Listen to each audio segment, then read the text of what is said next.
This episode of Recording Studio Rockstars is brought to you by Atom Audio, Isotope, Native Instruments, Lewitt, and Grace Design. You're hearing my voice right now on the Lewitt PureTube microphone through the Grace Design M201 Mark II mic pre mixed through Isotope, RX, Ozone, Neutron, and Nectar, all on Atom Audio monitors. Please check out our awesome sponsors using the link in the show notes below. It's a great way to help support this show, and there's some great deals waiting for you there. Now get ready to rock. The people who owned all this crazy property out there, their intentions were to use it as like a event space or something like that. But somehow they got into the idea of building a recording studio. So the great thing about it is old wood. There's so much old wood, and then there's like stone in there. Man, it just sounds so good.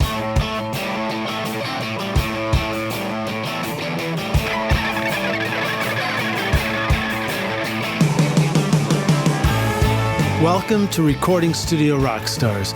I'm Lid Shaw, and this is the podcast created to help you become a rock star of the recording studio.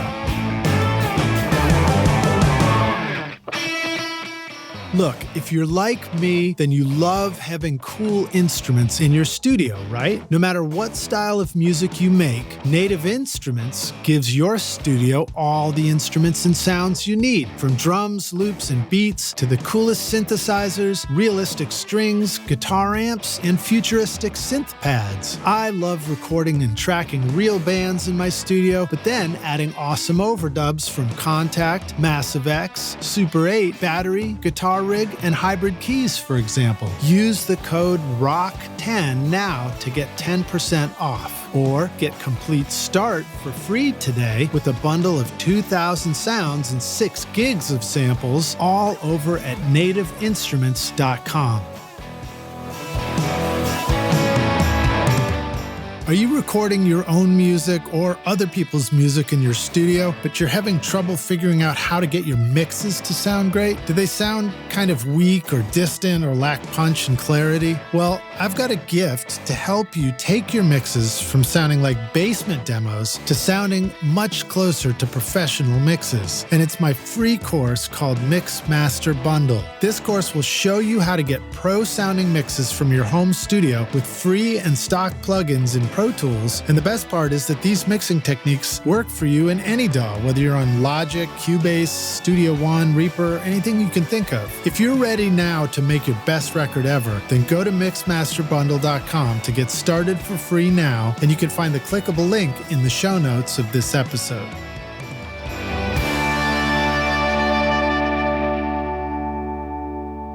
Howdy, rock stars. I'm Lid Shaw, your host, and welcome to Recording Studio Rockstars, bringing you into the studio to learn from recording professionals so that you can make your best record ever and be a rock star of the studio yourself. My guest today is Al Evans, a multi-instrumentalist, engineer, producer, artist, and record label owner based in Western Massachusetts. Al's been making music on stage and in the studio for over 30 years, most notably with his band Soulive, as well as with artists like Oteil Burbridge, John Scofield, George Porter Jr., Karl Denson, Ivan Neville, and Reggie Watts, to name a few. I noticed Moon Boot Lover wasn't listed on there, so I'm going to include that too, man. Cool, all right. That's way back when we met. Al's been a guest on the podcast previously for episodes RSR183 and RSR339, to talk about recording at his studio Ironwax. And today we get to talk about his recent production for Oteil Burbridge, Lovely View of Heaven, recorded in Iceland of all places, and recording new material with his band Soulive and other projects that are going on, cool things happening since the last time we spoke. So please welcome back Al Evans to Recording Studio Rockstars. Al, my man, are you ready to rock, dude? Man, the third time here, so if I'm not ready to rock by now, like third time's a charm, right? I get, yeah, exactly. Yeah, I'm ready. I mean, they did say it was a magic number, at least, once or twice. I think I heard that. Yeah, that's right, man. De La Soul, right? That's 3 right. is the magic number. Was that?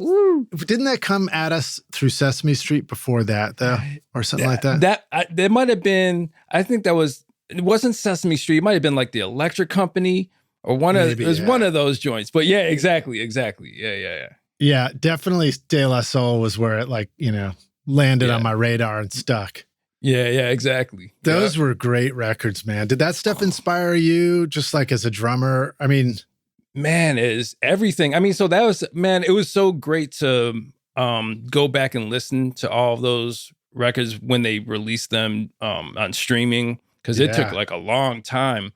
And I mean, those albums, especially the early ones, were just, I mean, seminal for us. You know what I mean? Just in terms of just music and culture. That whole era of hip hop was just incredible. Like Tribe, De La, I mean, you can go down the list, but just like the conscious hip hop of that era was just, and obviously De La was just mind blowing when they came out. It was, you never heard anything like it. So, it was a big part of just life. Well, what do you think were some of the tools that they were using back at that point for looping stuff and creating those kind of sounds? It's just like, was it Akai samplers at that point, or was it MPC? Probably it's all Akai, right? I mean, it was probably before. I honestly, I don't know, but I'm assuming it was definitely before MPC. Like, so I would say probably the SP1200, kind of vibe. Who knows what they were. Thank God for the Japanese, man. Where would we be in music if it wasn't for Japan? Man, for real, man. I mean, so like back in the day, like a good friend of mine, I remember he had that first Casio keyboard that had the sampling, what could you like? Yeah, SK1. Like, exactly. I got it sitting in the studio, man, and the SK5 to go with it. That's got laser beam and the lion sound. Yes. So, we were doing our thing, making hip hop tracks back in the day, like using that thing, but yeah, I mean, so anyway, so like cats like De La and like Tribe were just hugely inspirational and influential to us, So I remember when I was at Smart Studios, Butch Vig's place, producing. That was the point at which they were doing all the Garbage records, and they were upstairs, and they were hot right then. So they were collaborating with everybody and doing co-writes and things for films and stuff. And there was this great story that came down to us about how they were scheduled to do something with Tricky, and Tricky was sort of, I think Tricky's attitude was sort of like, just do whatever, And so apparently he came to the session and brought a Casio SK1 and was just like, this is it. This is all we're going to use on the whole song. Let's go. And they were just like, oh boy, or something like that. Yeah. I hear that. That's but those are great, man. I love using them.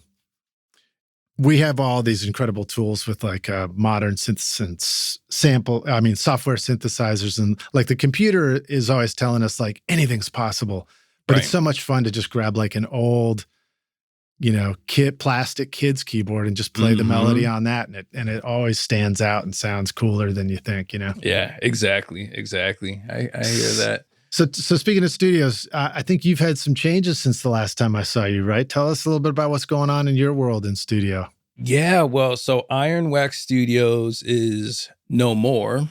Kim and I closed the doors on that back in April. And there was a few things leading up to it. It was actually a lot of things leading up to it. But it was, I'm not even going to say bittersweet. It was sweet. I was so excited I'm not actually one to like kind of like dwell on the past and all this kind of stuff. It was a great spot when I had it. Did some amazing things, but it was just time to move on. And honestly, the biggest inspiration in doing that was actually going to Iceland and working with Oteil on his album there. I'm sure, and we'll get into that. But the crazy thing about closing the studio. So I spoke to the building manager, and Kim and I had made the decision, and we were like, all right, let's just close it, and cool, we'll just move on, and I'm going to work out of other studios, just kind of freelance. And then I have my mix and mastering room here at home, But anyway, so I was like, all right, well, I have a session. I knew I had a session for my Alan Evans trio, AE3. And that was going to be the last thing that I did at Ironwax. And the date had already been set months before because, just everyone's availability and all that. So I'm like thinking one day, I'm like, man, talking about going back in time and thinking about the past. But I was like, I was thinking about the very first thing that I recorded in the studio. And that was with Neil, my brother Neil, Oteil, and his brother Kofi. And there's like a little, maybe a year or so before Kofi passed. So anyway, I said, man, let me just go see what the date was on when we did that session. This freaked me out. So I opened up iCal, I'm just going back. Oh yeah, here's it was 7 years. The first session was exactly 7 years to the date of my last session. Wow. At Ironwax. And I didn't even plan that. You know what I mean? It just so happened to be. And on top of that, really the inspiration for closing the studio was Oteil. You know what I mean? So it kind of started with that session with Oteil, and really the last session wasn't with Oteil, but that's what inspired me closing the studio. What was the first session? Is that one in your discography? No, but you know what? I'll throw a tune in there. So actually, thanks for reminding me of that. I will there was a session that we did because for years, Oteil, Kofi, Neil, and I were talking about doing something together. So finally, we just made it happen. Kofi was over in Australia with Derek and Susan, and he came to the studio right from Australia. So he showed up. He was just all backwards. You know what I mean? Like, and can't remember where Oteil came from. You mean like time change? Time change. Yeah, exactly. So, and so we're just hanging out like in between takes. Like Kofi would straight up be asleep at the keyboards, and we're like talking through stuff, and he's just kind of half asleep, nodding his head, and it was like, all right, man, we're gonna hit record, and he just pop up, wake up, and just start playing, and just just amazing. Yeah. But anyway, so we recorded. I don't even remember how many tunes we recorded, and we basically recorded a lot of rhythm tracks. And we were writing on the spot. I mean, I think maybe I brought an idea, Neil brought an idea, and maybe each of us brought an idea. I think that's what it was. Yeah. But we needed to build on them after the session. So Kofi laid down piano and flute. He kind of came up with a melody for this one tune and finished it all up.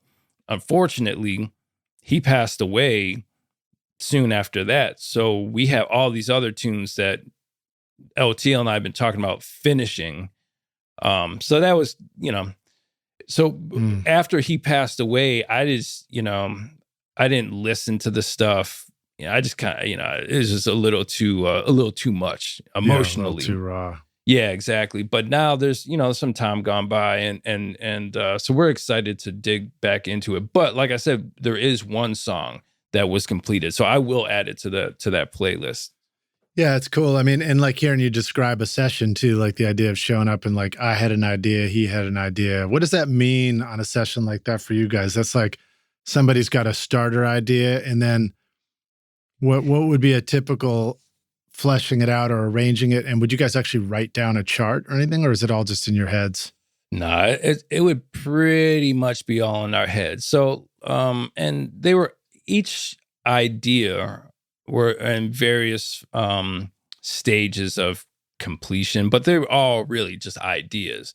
And so one idea that I had already recorded just by myself, just by probably bass, drums, and guitar. So I just played it, and they're like, oh, okay, cool, got it. And then from there, we just started working it out. Oh, this could be better. I'm going to try this, and it just comes together. The other tunes, I honestly don't even remember, but yeah, I don't remember any charts or anything like that. I mean, nothing, just And that was the great thing about the four of us playing. And we actually did a couple of shows after that, which was really incredible. But and those were recorded as well, which is anyway. But got to go get those. I can see the wheels turning. Yeah, exactly. I mean, we're all like that. It's like, oh yeah, that record. I got to go finish that one. I'm telling you, man. But the cool thing about it was like Neil and I have always had like this kind of telepathic communication going on musically and just in life or whatever, but especially musically. Yeah. Same with Oteil and Kofi. But the weird thing was when the four of us played together, we all had it. It was, and that really kind of freaked us out. Like it was something really special. So being in the studio, it's like you don't even have to, again, you didn't have to write anything down. We didn't even have to think about, the form. We just all knew where we were all going before we knew it. So yeah, there's a fascinating thing that happens when you're making music where it's like your minds are connected. Like your own internal thinking is happening for the other people too. And you kind of know what to expect and you listen. There's a listening that happens too. Yeah, exactly. Well, that's what it's all listening. It's all listening. It's all reacting.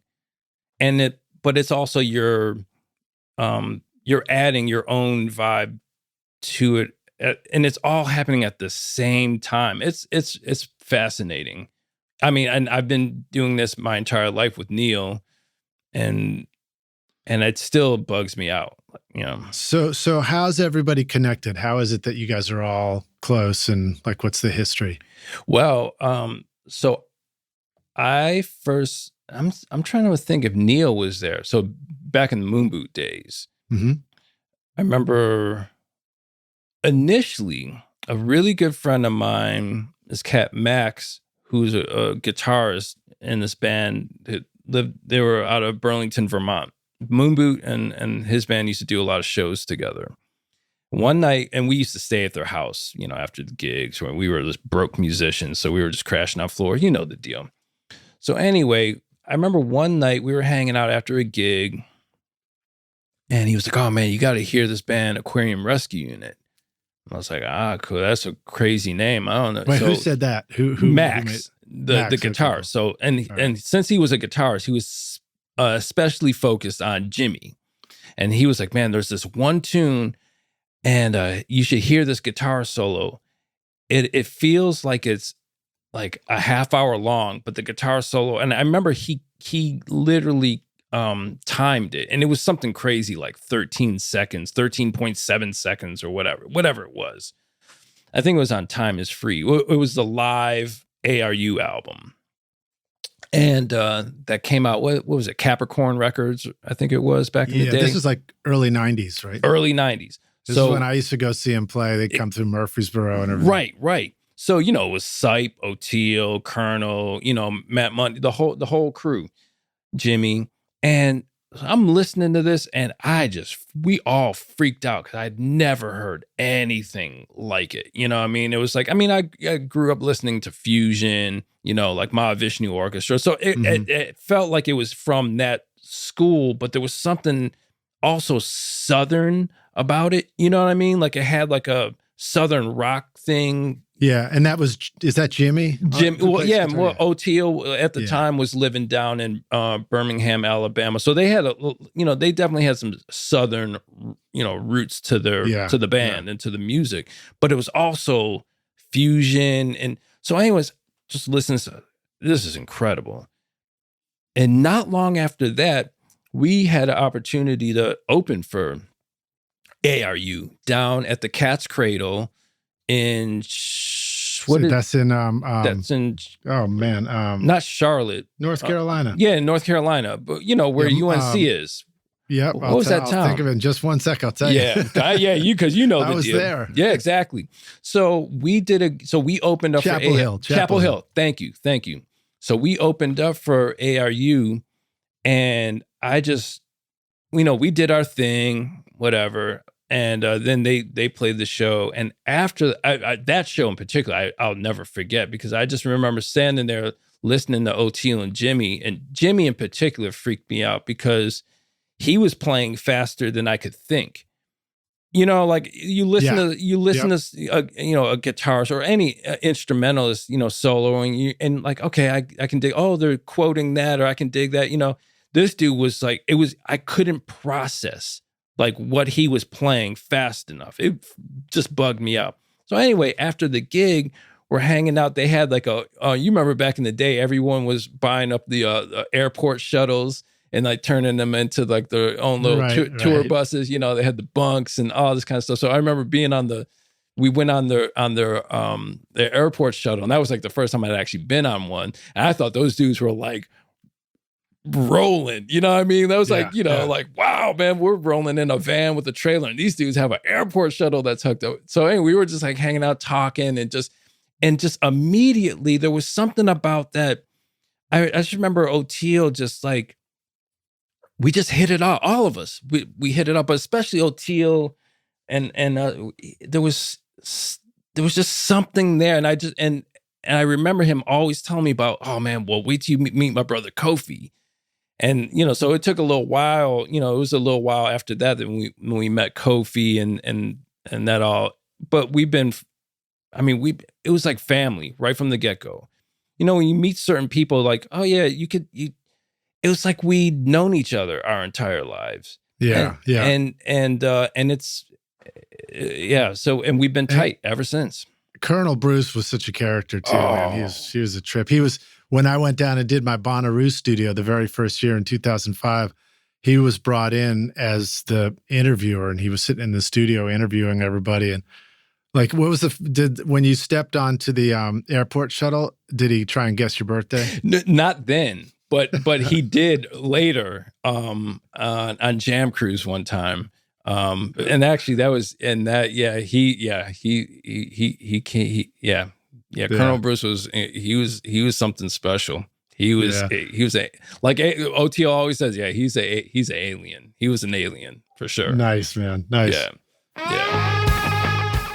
Adam Audio's S-Series, crafted in Berlin, is a flagship line of reference monitors featuring 5 models from the compact S2V all the way up to the powerful S5H. The range builds on Adam Audio's iconic heritage with new technology for improved acoustic performance. With new woofers, redesigned waveguides, and a DSP engine, the S-Series ensures accurate frequency response, consistent dispersion, enhanced detail, and a forward-looking digital connectivity. Backed by a 5-year guarantee, Adam Audio monitors embody durability and professional sound for your studio at adamaudio.com. All right, we got dogs barking in the background, Rockstar. That's cool. So hopefully they'll make it onto the show here and join us. All right, cool. So now, if we fast forward a little bit, you and Oteil just went off to make an incredible record and do something really special. And I know that Oteil, of course, has had, a big career arc from that time you met him to making this new record too. Well, yeah, we could start there. I mean, like I said, like we met when he was doing ARU, which was incredible. Then he went on, then he was doing like the Oteil and the Peacemakers, obviously the Allman Brothers, which, I heard on his podcast recently that I guess he was the longest standing member in the bass chair of the Allman Brothers, which is pretty incredible. I didn't know that. I mean, I knew he had been doing it for a while, but that was pretty cool to hear. Wow. So then, he did Allman Brothers and then Dead and Company. I mean, that's just absolutely, that's rare air. You know what I'm saying? Like, to be in 2 iconic bands.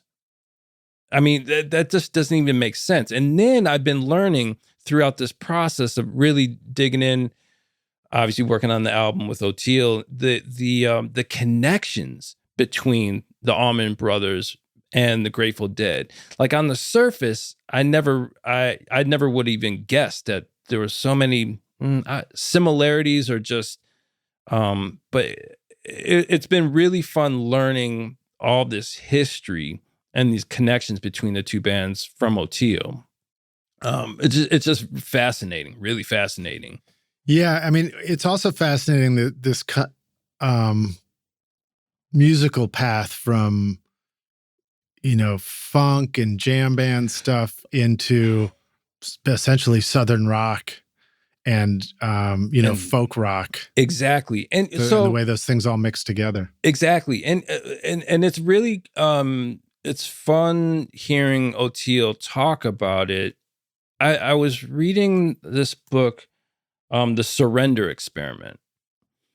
And it's an incredible book. Unfortunately, I'm spacing on the author's name, but it's worth checking out. And the premise of it is this guy who was it started out, he was looking to we all have a voice in our head. You're just like kind of hanging out, talking with people, but there's always like a dialogue going on in your own head. And he went on this mission to try and silence that. So it started off, and I don't want to give away too much for anyone who hasn't read the book, but it just started off as him meditating and trying to just silence that voice and just find inner peace, I guess, or whatever, Yeah. And the story, just why it's called the surrender experiment, because throughout his life he discovered that if he just again surrendered to whatever was presented to him, any kind of experience or opportunity, and especially something that would be out of his comfort zone, or something that just didn't seem that he would be comfortable with, or he would just go with it. He would surrender and just see what the universe is telling him. Yo, this is the path, so follow it. And a lot of times we're being told or suggested, here's the path, or this is and we fight it. And so anyway, so that was a book in the author you were talking about? The book, and it's called The Surrender Experiment. Yeah, and when you talk about fighting it too, the first thought that popped into my head was we're stuck hanging on to the possibly the immediate past. Yeah, exactly. Like, this is what I was just doing, so this is what I do, and we maybe fight the new direction. Exactly. Or a lot of it is tied to ego. This is who I am. This is what I like, and or this is a tradition I follow. So I'm not going to go down this path. Or so anyway, with Oteil, you mentioned, and that's what made me think of that book, is he could have easily just stayed in that lane of playing fusion, funk, or whatever, but the universe had other plans for him, and he just, instead of fighting it, and he just jumped on board, and look where he is now. It's just incredible. And we talked a lot about that in the studio and in the process of this making his album. And I don't want to, I know I'm kind of jumping around here, but even for myself, I remember the first time I heard The Dead, and man, nope, I was not feeling it at all. I knew of The Dead because I was a big Jimi Hendrix fan growing up, so I knew the 60s culture. I knew they existed, but until I actually heard the music, I was like, no, there's the thing about the Grateful Dead, I'm glad you went there, because of course, question is, are you a Dead fan? How many shows have you seen? But the thing about the Grateful Dead is there was so much, there was kind of few records, but so much recorded music that's put out there. Historically, there's far more examples of them singing out of tune. Right. In a moment or something like that somebody might be likely to hear the very first time they discover them. Yeah, true. Yeah, exactly. Or, and that's where I started to learn from friends who were really into them. It was like, people were like, that was the whole thing. It was like people who followed them or on the road, they were just like chasing that chasing that. People, at least, I don't want to speak for everyone, but Dead fans, but the Dead fans I knew, say in the early 90s, who were explaining this to me, and I still didn't understand it then, but they were like, yeah, we know some of the shows are just, they're not great, but the next one might be because the last one, 3 shows ago was amazing. So it was like, they're just like chasing the dragon kind of thing, So anyway, but my point is that when I was presented the opportunity to produce this album, I was like, this is crazy. Like, I'm not into the Dead at all. Like, I don't know their songs and this, but Oteil said, look, man, I want you there because I like what you do. I like how you, and I know we're going to do something great together. You know what I mean? Like, so instead of me saying, nah, man, like I'm not the one for that, I just surrendered. I went with it. And it was, I kid you not. It changed the trajectory of my life. Like I said, I had mentioned the closing the studio and all that kind of stuff, but it really, that's part of it. But again, just surrendering to that experience, to that path was just incredible. And I've learned so much, and I have such a great appreciation now for that music. Yeah. Well, you probably had to take a good close look at it and study it. Well, the first thing I did was ask Oteil to send me the lyrics. Let's back up for a sec. Sure, yeah. The rock stars know. What are we talking about? What is the new record that you guys just went and did? Okay, thank you. So the new record is an album of ballads written. They were Jerry Garcia and Robert Hunter ballads, and they're just beautiful, beautiful songs. And for me, it's the song comes first. I don't care what instrument you're playing or what kind of mic pre, all that stuff doesn't matter. If the song is whack, it doesn't matter. It doesn't matter what you do. I don't care. And these songs, again, that's why I asked Oteil to send me the lyrics, because I just wanted to read them. And the other thing that I did, I found as many studio recordings or versions of the songs we were going to record, and I listened to them just once, because I didn't want to be influenced by. I knew right from the get-go, it's like, hey, if I'm coming in to record and produce this thing, it's not going to be like anything that anybody else has done, including it's not going to be a throwback. No, it's going to be its own thing. And Oteil was totally down with that, So, but just reading the lyrics. Oh, I just printed them. He sent them to me. I printed them and I just read them over and over. And of course, I was making notes of because he recorded demos. So I was like writing notes on those sheets of paper with ideas, but just reading the lyrics was just mind blowing.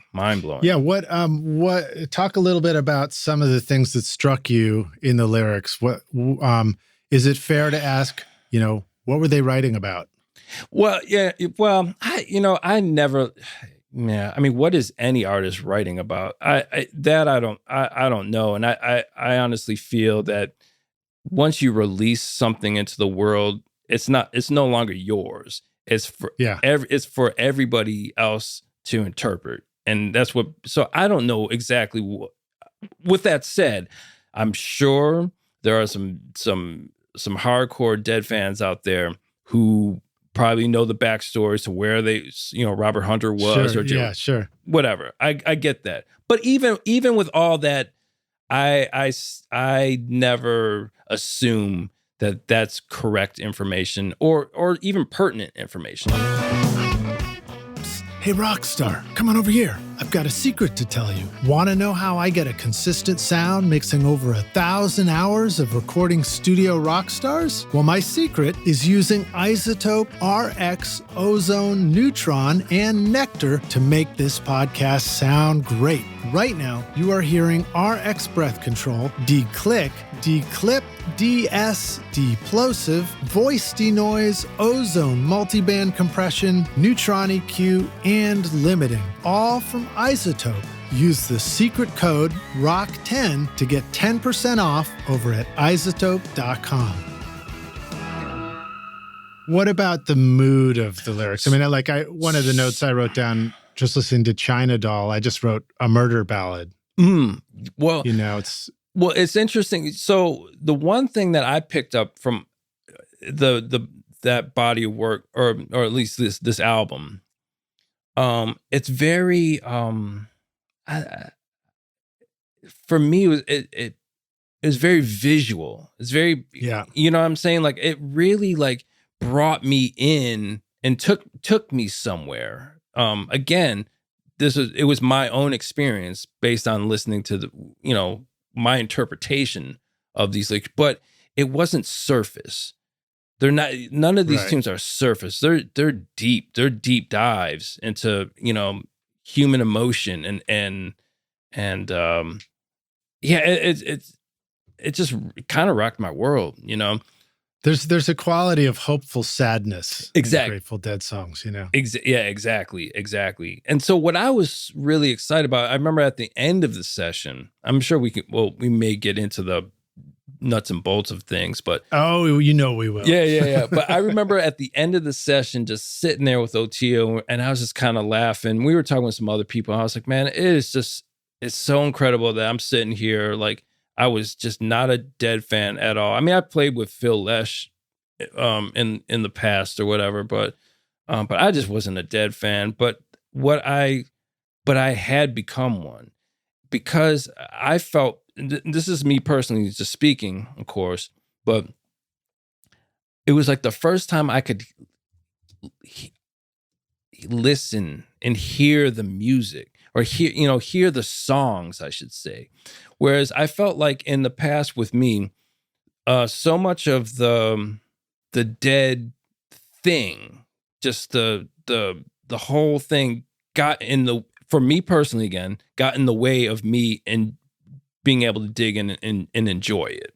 Whereas, I don't think you're alone. I think it's true of a lot of people. But I thought that was the beautiful thing about Oteil's album. I was like, man, and it's been the case that a lot of Deadheads, once the album came out, love the album, and that's great.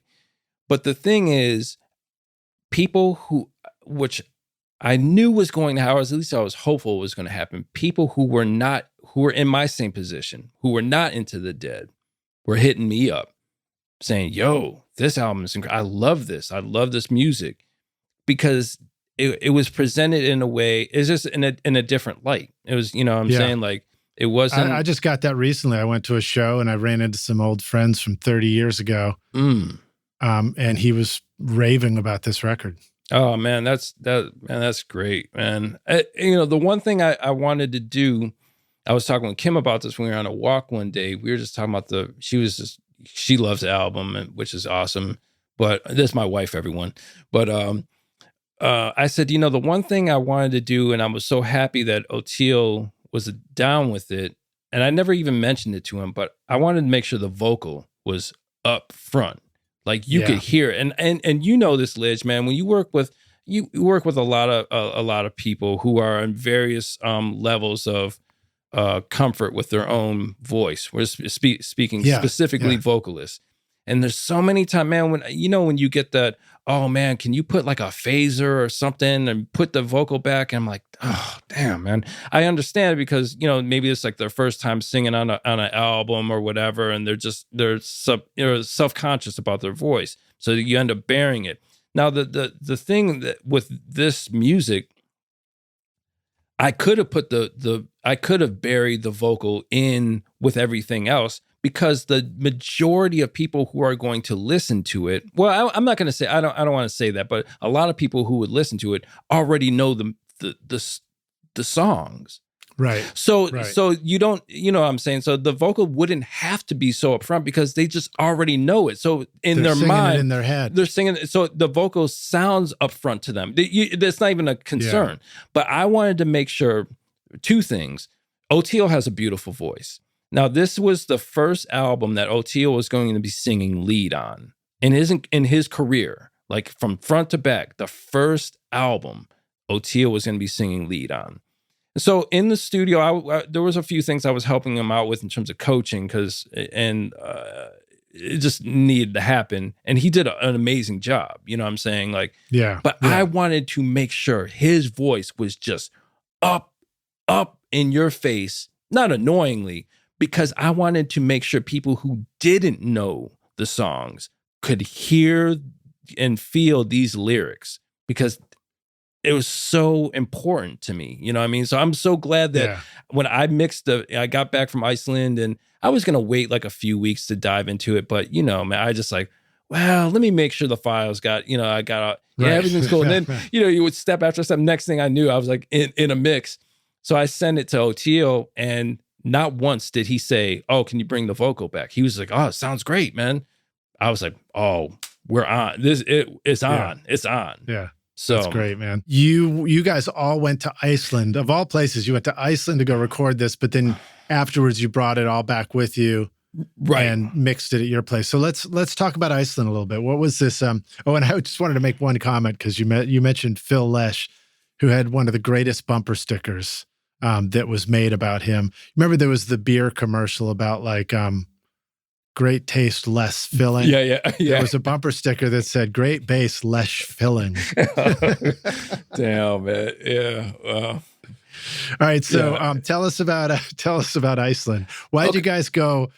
Why'd you guys almost go off the edge of the world to go make a record? Well, it's a really interesting story, actually. So a couple years ago now, Oteil called me one day. I was just hanging around the house, and he gives me a call. He's like, "Hey, Al, what's up, man?" He's like, "Well, I'm working on I'm recording these tunes, and he had some technical. He works in Logic, and he had some technical questions for me about. I literally don't even remember what it was, but I was helping him out. I was like, "Oh, but you should do this and this and that." He's like, "Man, why don't you just engineer? Why don't you just mix this stuff for me?" I was like, "All right, cool, whatever." So he sent me a tune, and I think it might have been Stella Blue. I think it was, but anyway, it was just bass, piano, and vocal. Now this started because during the pandemic, Oteil was at home playing piano and singing as a live stream for his audience. And so once things kind of got back to normal or whatever, he was like really digging the piano, and he started messing around with these ballads, just coming up with arrangements on piano. So he sent me some files, and I mixed it again, bass, piano, and vocal. Sent it to him. He's like, "Oh man, this sounds amazing. Would you maybe I'm planning on recording more of these. Why don't you produce it for me? And maybe you could play drums on a few things." I was like, "All right, cool. Yeah, that sounds good." So right then he sent me a couple other things, and then he went out with Dead and Company. So obviously he was gone all summer doing the thing. And, we stayed in touch a little bit here and there, but like when you're on the road, especially like that, I just let people do their thing. And if they get in touch with me, that's cool, but I'm not trying to hound people. So anyway, he got back, and we kind of talked about getting back into it. So soon after that, his manager, Ben, gave me a call. He said, "Hey, Al, so we're going to record Oteil's album over in Iceland, and he really wants you to record and produce it and mix it." I was like, "All right, cool." So the thing about Iceland that set off a little flag for me, I had a feeling I knew which studio it was. Now, back when I was doing this thing with Eddie Roberts from New Master Sounds, we had a band called Matador Soul Sounds. And towards the end of that little run, I was trying to kind of chill out on being on the road and everything. Eddie calls me up one day. He's like, "Hey, Al, so there's I got asked to help consult on this recording studio, putting this recording studio together, and over in Iceland. And I was wondering if you'd want to help, because I don't really know too much about building recording studios, but he got asked to do this by some friends." I'm like, "Bro, nah, man, I'm not going over to Iceland to build some studio in some dude's basement or something." You know what I mean? Like, I didn't ask too many questions, but I just heard Iceland and like building a recording studio. I was like, "Nah, man, I'm good. I'm good." So anyway, months go by, and I remember Eddie on the New Master Sounds Instagram posted like, "Oh, we're moving the tape machine into the studio." And I'm looking at this place. I'm like, "Yo, that is a real studio." So I'm thinking like, damn, I kind of messed up there. I didn't surrender. There you go. That was a big surrender. Exactly. But so the funny thing is, so the New Master Sounds recorded their first album there. It's called Floki Studios. And then they did a couple other things. So when Ben called me, he said, "Hey, Oteil, we're going to record this album over in Iceland." I kind of had a feel. I didn't ask him where, but I was like, "I bet you it's at that spot." And sure enough, it was. So I ended up over there anyway, That's so funny. So they reached out. Yeah, so I don't know the exact details of how it all came together on their end, but I was just brought in as what the cool thing is that they have some engineers over there who are, very competent, cats. Yeah. But yeah. When they kind of set it in the motion, he said that he wanted me there. And so that was amazing. You know what I mean? So, so we went over there, and it is the most magical place I've ever been in my life. And it's called Floki. Floki, Floki. Floki. Yeah. Not like the key of the song. Oh, right. But no, I was thinking like, when I think of Iceland, I think about like, isn't that the beginning of the journey to the center of the earth? They like wander down into a cave. So you guys were on Journey to the Center of the Song or something. Pretty like much, that. man. I mean, we were 50 kilometers from the Arctic Circle. I mean, we were, wow. And the studio is on the ocean. I mean, it's you walk. Oh, really? Yeah. Wow. So there's a video of Oteil, the first single that came out, Stella Blue, and they did a kind of like a music video for it or whatever. But all of the like kind of B-roll that you see is literally like right outside the door of the studio. I mean, it's just incredible. So you'd walk outside. So you had a view of the ocean. Oh yeah. I mean, you're like probably from the door to the water, maybe not even 50 feet.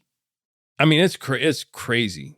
I mean, the Northern Lights, going off, and yeah. I mean, what? That's amazing. So yeah. Wow. So Northern Lights. Yeah. So tell us more about the vibe of the place. So it's cold. Yeah. Well, yeah. I mean, it was cold. So we were there in early December.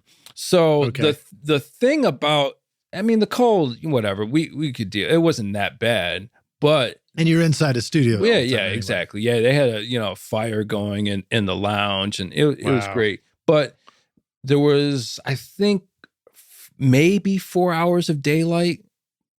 I think. At that point, so it's like perpetual all-nighter. Yeah, pretty much. Yeah. So, but the studio, originally, it's this old building. It was a, for lack of a better term, like a grocery store, but like a kind of, but it's a very hundreds of years old. It's an old building, but at one point it was used as the town's, little store. And then they were the people who owned all this crazy property out there. Their intentions were to use it as like event space or something like that. But somehow they got into the idea of building a recording studio. So the great thing about it is old wood. I mean, there's so much old wood, and then there's like some stone in there. Man, it just sounds so, again, it wasn't designed to be a studio, and they didn't do like a lot of like acoustic, they just kind of put gear in the spot, you know what I mean, and did a few things, but they didn't go over the top. But it just sounds so good.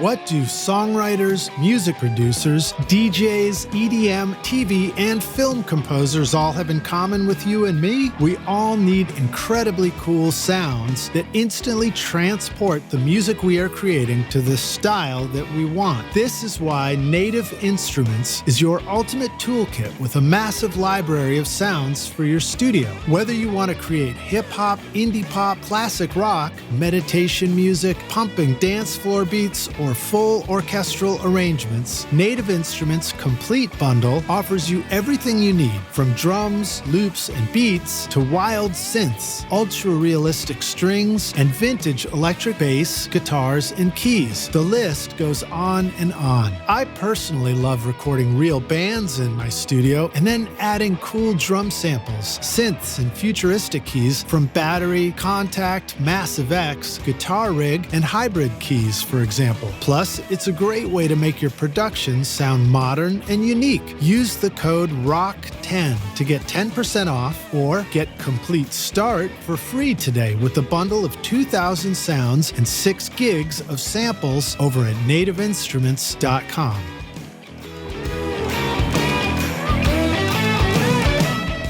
The S-Series by Adam Audio, crafted in Berlin, is a flagship line of reference monitors, blending advanced engineering and in-house design. With 5 models in various sizes and configurations, these monitors build on Adam Audio's iconic heritage while incorporating new technology for improved acoustic performance. The range includes the compact S2V with the 7-inch woofer, the 3-way S3H with twin 7-inch woofers, the vertical S3V with a single 9-inch woofer, and the powerful S5H and S5V main monitors featuring a 12-inch woofer and exceeding 131 dBSPL per pair. Despite differences in size and power, all these models provide highly analytical sound for professional audio applications. The S-Series includes new woofers, mid-range drivers, redesigned waveguides, and a DSP engine for crossover optimization. The result is accurate frequency response, consistent dispersion, enhanced detail in bass and mid-frequencies with wider frequency ranges, and forward-looking digital connectivity, all in a durable design. The S-Series ensures longevity in your studio, backed with a 5-year guarantee at adamaudio.com. Howdy, Rockstars. We're back now for the jam session, the second half of the show. My guest today is Al Evans, joining us yet again on Recording Studio Rockstars to talk about, right now we're just talking about making records in Iceland with Oteil Burbridge. And you ready to jam, dude? I'm ready, man. Speaking of jams, I mean, we're talking about, there's like a whole history of jam band going on in this story. Really, I know. This is the jam band episode for sure. So what was the studio? You talked about this incredible, beautiful wood and the stone in there. That I love the sound of, it's sort of funny. It's like if a space is striking when you're in it or when you look at it, it's probably going to sound striking if you record in it in a lot of cases, I think. That's definitely been my experience, Probably because probably because the sound of the space also evokes the vision of the space and the feeling of it too. Right, exactly. I mean, so the cool thing about this album that Oteil really wanted to, he was thinking of like ECM records, like Bright, like Pat Metheny, Bright Size, like that kind of vibe, you know what I mean? And I mean, that was a perfect place to capture it. And I think we did a really good job. Not that that wasn't a conscious, I didn't have it on a sheet of paper there, but just that was what we were thinking of going into it. And it just happened to. That's like first impression too. I mean, to me, it's a jazz. This is like a jazz ballad record in a way, and who was playing keys on the session?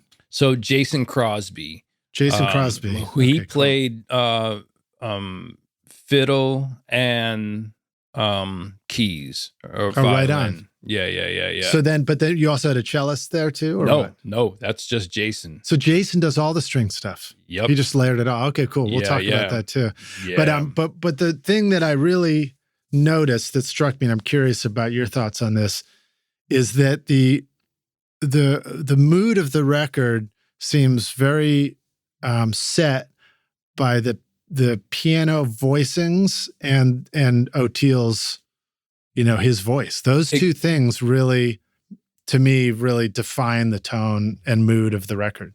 Exactly. So with that said, going back to where it started with Oteil sitting at the piano, you're right. That's where it started.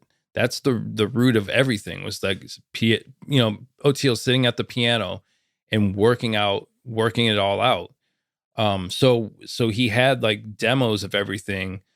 And those guys have played these tunes with Oteil and his band over the years, but that's where it started. It's all about the piano. Do you think there was a real collaboration between Oteil and Jason just on the specific voicings and stuff like that? Yeah, a little more of a like a general direction. Well, there wasn't. That's the one. Jason has. He has perfect pitch. He's incredible. So he hears something once and he can just play That's what it is. Yeah. So So there, so there wasn't a lot of verbal communication going on during the recording of that album. It was just everyone knew what to do. Did you remember to bring your brushes to the session? No, but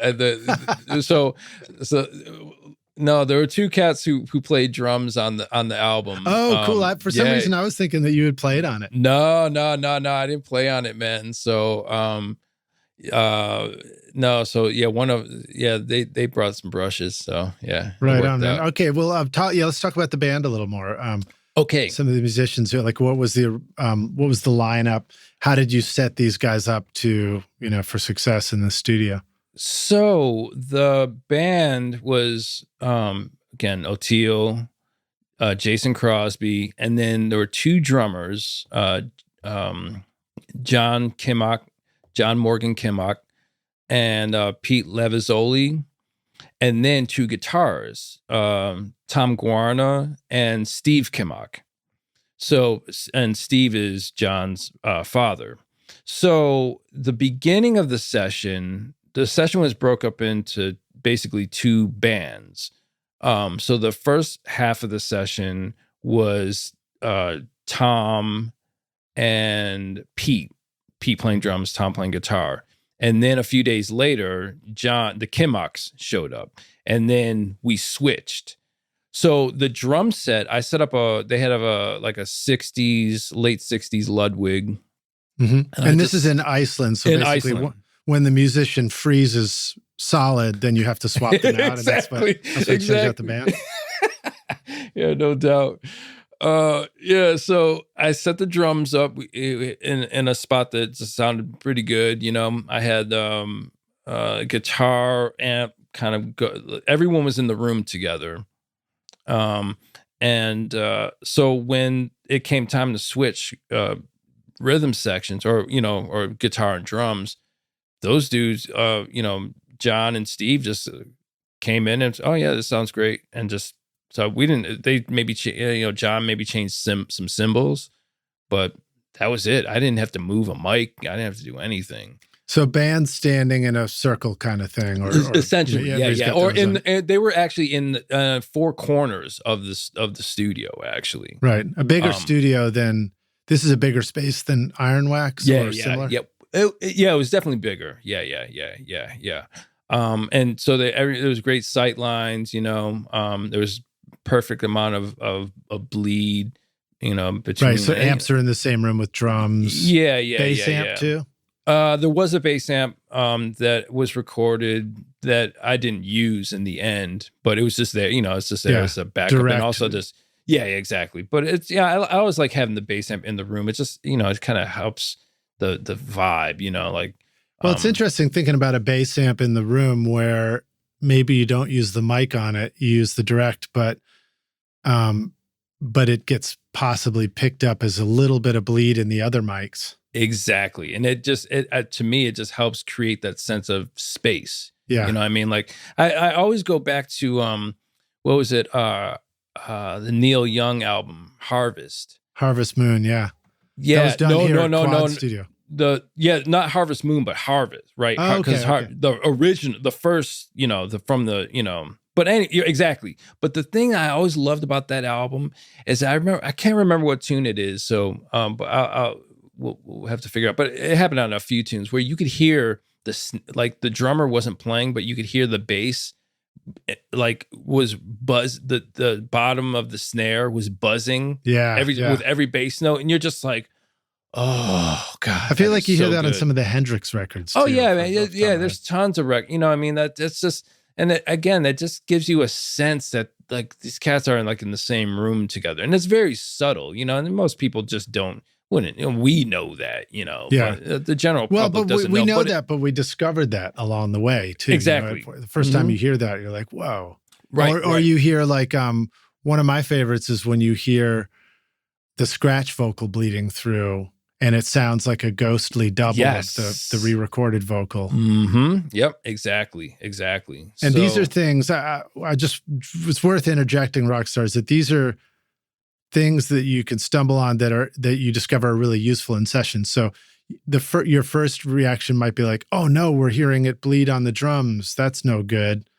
Or vocals. Oh no, you can't do scratch vocals in there. You might hear it on the drum room mic. But I would encourage you all to try these things in different sessions so you start discovering like, oh no, that sounds really cool and that could work on a record. Yeah, exactly. And so what was great about it, so Oteil, like I said, Oteil cut demos. So everything was to a click track. And so everyone was wearing headphones. So mainly so they could hear Oteil's vocal, the scratch or this demo vocal as to guide the tune. Right. But even with that, when you have everyone's amp in the room, even with headphones, I noticed that everyone kind of mixes themselves. So when it literally comes time to, I just push up the faders at the console during tracking, and then again during mixing, it's like, it's just it's such a great balance already.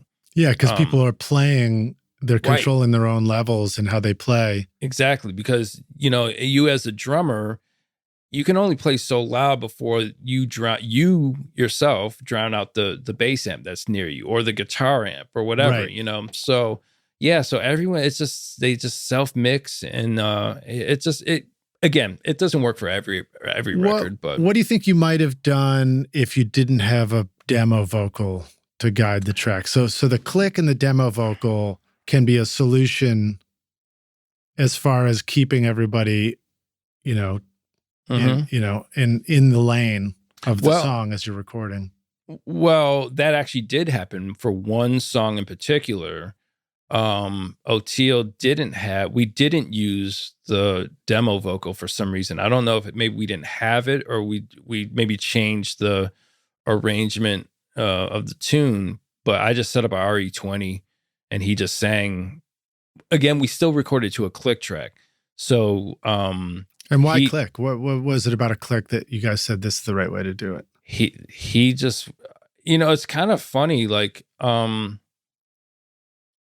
there wasn't any other reason other than that's how the demos started. He just preferred recording to a click. We weren't flying choruses or there was pretty much no editing going on where I needed things to be exactly in time. The guys and the other thing is all the guys, who are playing are just incredible musicians. You listen to that record. If I told you there was no click, you'd be like, oh yeah, of course. It doesn't, you don't know either way, Yeah. So they were super comfortable playing with a click track, which always helps, obviously. but it just started off with the demos. So that's the only reason why we stuck with the click track. What about tempos? Were all the original songs ballads to begin with? Did you guys sort of make them ballads from something that was a little different? No, no. All well, yeah. I mean, obviously the songs, Oteil's interpretations of the songs are probably a lot different than some of the original Dead songs. But in terms of the tempos, we just use exactly use his exact demo. So he knew the tempos that he wanted those songs to be at, and we stuck with them.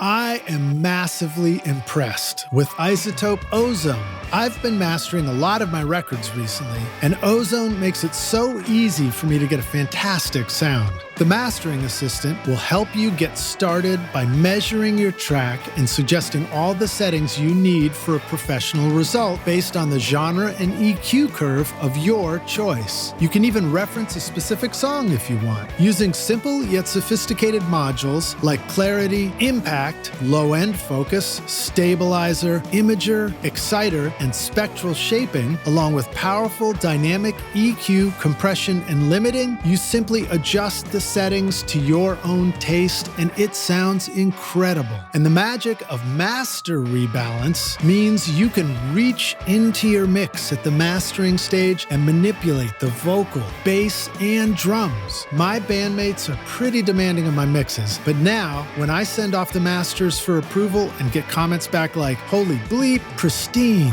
damn good mastering, crystal clear, you're a wizard, finally I love my singing, and the drums and bass sound huge," well then I know I'm doing something right. So check out the newest Ozone, RX, and all the other great apps at iZotope.com and use the code ROCK10 to get 10% off.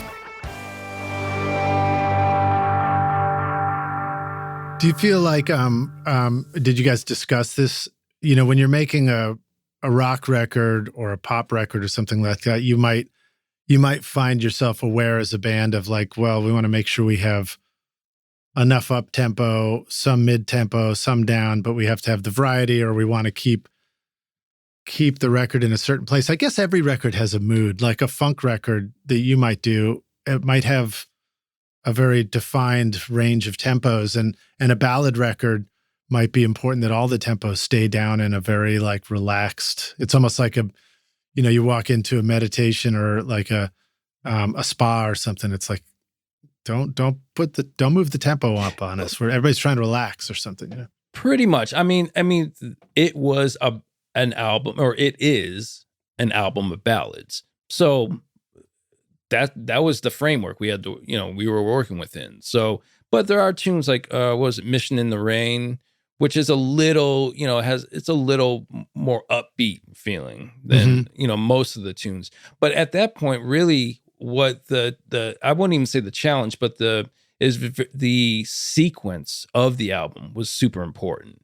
Yeah. You know what I mean? Like just getting the right feel from song to song. So that's the most important thing if you're working on like an album that's very similar. So in this case, like a ballad album.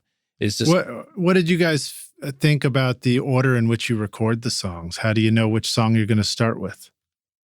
Well, a lot of that, obviously, like I said, it really had to do with who was in the room recording, because there was a very specific the tunes that we were going to have Johnny and Steve on. Again, they came in a few days later, and again so that really just determined on like what was recorded, and really, and then from there it was like, well, what did we feel like doing when we got in the room that day? Yeah. So yeah. Did you find yourself sometimes recording a song more than once, coming back to it again? No. So that was the other thing, man. So we were there for somewhere between 8 or 9 days. So I had everything mapped out. I have it still written down in one of my notebooks. Like, we knew before we got there which tune, I guess for the most part, we knew which tunes we were going to record on each day. That did change a little bit, but Oteil recorded all the vocals the last 2 days. Wow. So we knocked out the whole album, everything, like, rhythm tracks, solos, just everything. And then there were 2 days to do all the vocals. Wow. All the lead vocals. We actually used all of his background vocals that he cut on the original demos. Oh, interesting. I know I wrote down that So Many Roads, there was some BGVs on that one. And I was going to ask you if primarily it seems like the record is single lead vocal. Exactly. As the mood. So did you guys discuss that? Did you think let's have a featured, let's just have Oteil as this featured individual, and we're not gonna, like, when what did I write that down on? I forgot which song it was, but one of the tunes, I immediately heard harmony in my head, knowing the Grateful Dead. Mm-hmm. And then I thought, oh, you guys you made the choice. Like, we're not going to go there. We're not introducing harmony. I mean, harmony and the major third on some of those things is part of the original. Exactly. And that was a big part of, like, making sure it was a departure from that, is definitely making those choices of, all right, well, this is how they did it. Let's choose a different path. Again, also with a big part of it was Oteil's bass subs, his substitutions.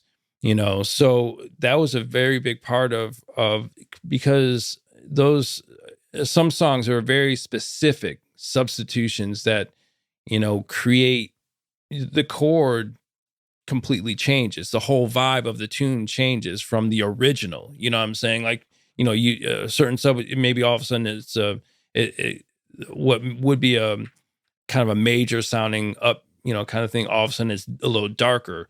And those were in specific places because of the lyrics, So again, in how people, interpret lyrics, it's like, oh, well, that's actually kind of a dark vibe there. Like I'm interpreting that lyric as kind of dark, or like, so let's, paint with a little darker color here.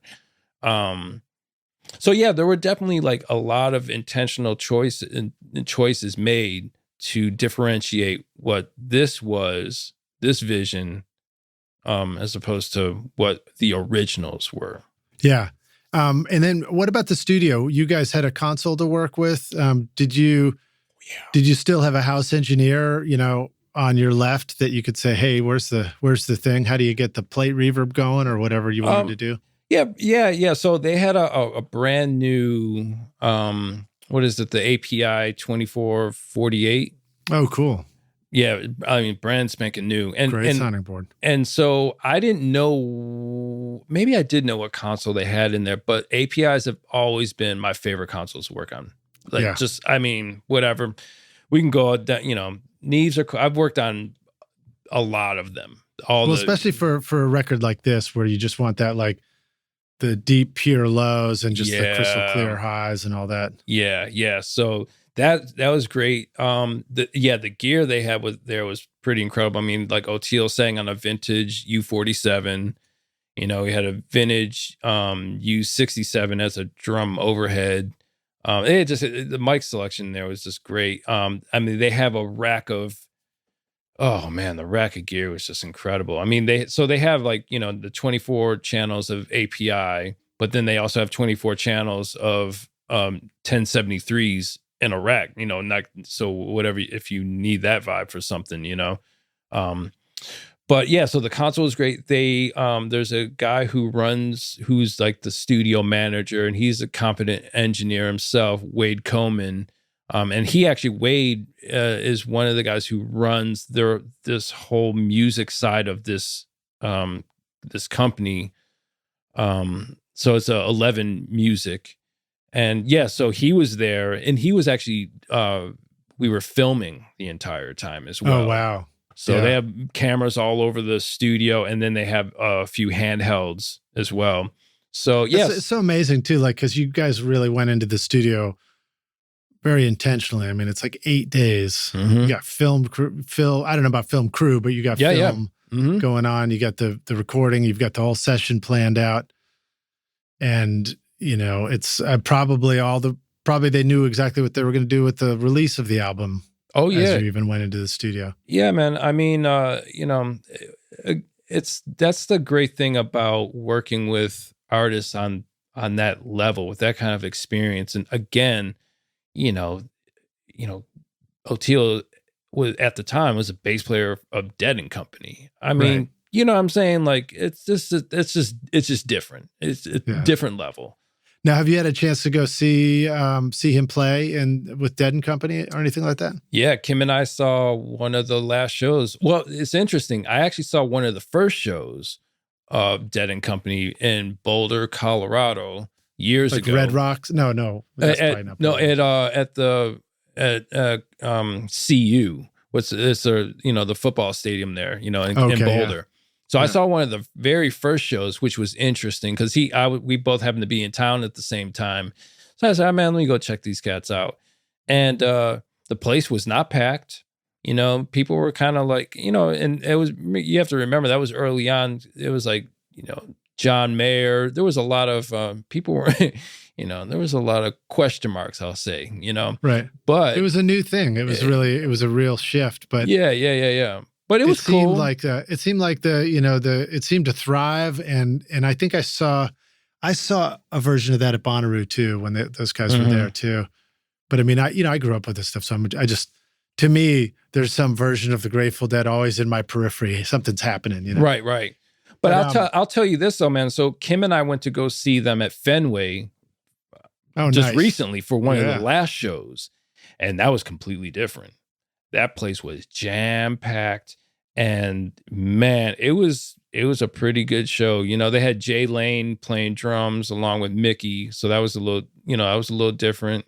But it was good. It was good. The vibe in there was incredible, man. Yeah. So dude, I went to 5 Grateful Dead shows in my time. Oh, wow. Two of them were in Paris, back-to-back nights. Wow. And it was when I was traveling and backpacking, and it was always fun. Like the scene just felt great, and everybody was just really excited. So Liz, this is the one thing, man. And again, man, I don't dwell on the past. I kind of wish that because the Dead, I learned one of the towns that kind of had historically good shows, I guess, was actually in Buffalo at Rich Stadium back in the day. And I remember when they'd be in town, because how couldn't you know they were in town, But the one thing I've learned among many things, but man, the whole community, the Grateful Dead, the whole community, man, it's beautiful, man. So, and I say that because I remember leading up to the release of the single of this, and I was like, I feel like this is as much I was as excited as if it was just my release, right. I was just really excited, but I almost have like this, like PTSD. I don't in terms of releases, and then you get the, especially with like certain bands I've been in, like if you put like one album out, people are loving it, then you try and do something different, and then, oh man, people let you have it. You know what I'm saying? Though, whatever. I don't trip on it. But the great thing about I just started getting hit up by people after the single came out, and the album as well. And I every once in a while I'd read some comments, from Oteil's IG, or like Bobby Weir posted about the album, and a lot of people were posting about it. The most beautiful comments I've ever read. You know what I mean? Like, it was just beautiful, like so much support. And that was like the one thing that, again, being early, I know I'm jumping around, but I am tying this all together. Is like in the early days of Soulive, we got, as with many other bands, got kind of clumped into the jam band thing, right? And I'm always like, man, we're not a jam band. We're doing this and this and that. But the one thing that that always struck me, even in the Moon Boot days with my early memories of meeting a lot of Dead fans, man, any band could be on stage. You're talking about like a festival, right? You know, and a bunch of Dead fans are there. They dig everything. Right. You know what I'm saying? There was so much support. They'd be out there dancing for like a reggae band or a folk band or a funk band or a jazz group. It didn't matter. There was just so much love for the music and the experience. And I that's the one thing I kind of I'm able to really see and appreciate now that I just didn't when I was younger. You know what I mean? I was like, man, these guys, it was so much about me and like not being a part of that scene. Right. When it was like, man, I probably missed out on a lot of just great experiences because you of probably missed out on some good hacky sack circles. That's all I can tell you, man. Yeah. But that again, just being kind of brought into this community, like into this whole world, really, like at the high, like I'm, like again, Oteil's my brother, right? Like, yeah.